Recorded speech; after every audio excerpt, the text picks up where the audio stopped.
दर्शकों, कई बार हम अपने रसोई घर में कुछ ऐसी गलतियां कर देते हैं जिसका हर्जाना हमें भुगतना पड़ता है, जिसके कारण हमारे घर में माँ लक्ष्मी का प्रवेश नहीं होता है और हमारे घर में धन रुक जाता है आना, धन की आवक रुक जाती है। हम सभी के घरों में रसोई घर का सबसे महत्वपूर्ण स्थान माना गया है। यही वह वजह है कि जहाँ से हम सभी का भाग्य तय होता है और घर में सुख समृद्धि का वास भी होता है। कहते हैं कि रसोई घर में कुछ चीज़ें ऐसी होती हैं जिन्हें हमें कभी ख़त्म नहीं होने देना चाहिए और जिन्हें कभी हमें उधार भी नहीं देना चाहिए किसी को। किसी अन्य को अगर हम वह वस्तु उधार देते हैं तो हमारे घर की लक्ष्मी उनके घर में चली जाती है। उन वस्तुओं के खत्म होने से नकारात्मकता बढ़ती है। कई बार वह वस्तुएं हमारे घर में पूरी तरह से समाप्त हो जाती हैं, खत्म हो जाती है, तो घर की बरकत चली जाती है और कंगाली हमारे घर में पांव पसारने लगती है।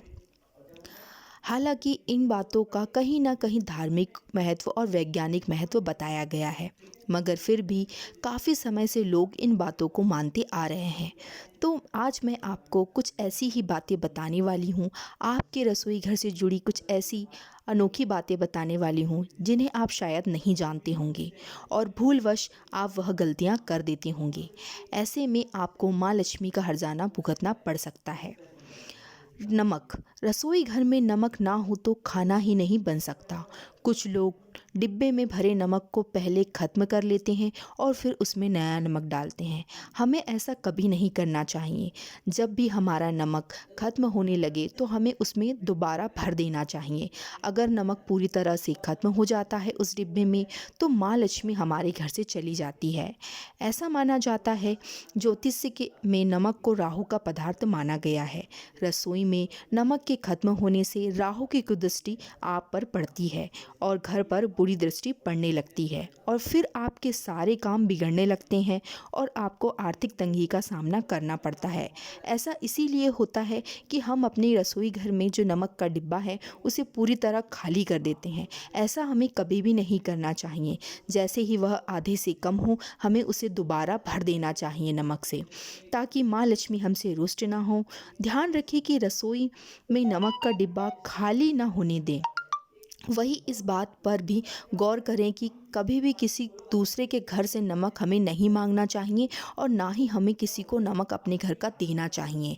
ऐसा माना जाता है कि अगर हम अपने घर का नमक किसी को उधार देते हैं तो हमारे घर में कंगाली शुरू हो जाती है। हमारे घर का जो धन है वह रुक जाता है, उसकी आवक बंद हो जाती है। ऐसा करने से आपके अपने घर के भंडार सदैव खाली रहेंगे और माँ अन्नपूर्णा की कृपा आप पर कभी नहीं होगी। साथ ही माँ लक्ष्मी आपके घर में प्रवेश कभी नहीं करेंगी और आपका घर कंगाली के दौर पर बढ़ने लगेगा। आपको इन कुछ बातों का विशेष कर ध्यान रखना है। अपने रसोई घर में कभी भी भूलकर ऐसी गलतियां ना करें जिससे आपके पूरे परिवार को इसका हर्जाना भुगतना पड़े। श्री शिवाय नमस्तुभ्यम। दर्शकों, अगर आपको मेरा वीडियो अच्छा लगा हो तो वीडियो को आप लाइक कर दीजिएगा। चैनल को अभी तक आपने सब्सक्राइब नहीं किया है तो चैनल को सब्सक्राइब कर लीजिए और बेल आइकन को आप प्रेस कर लीजिए, जिससे मेरा जो भी नया वीडियो आएगा वो सबसे पहले आप तक पहुँचेगा। श्री शिवाय नमस्तुभ्यम। दर्शकों, हर हर महादेव। जय माँ लक्ष्मी।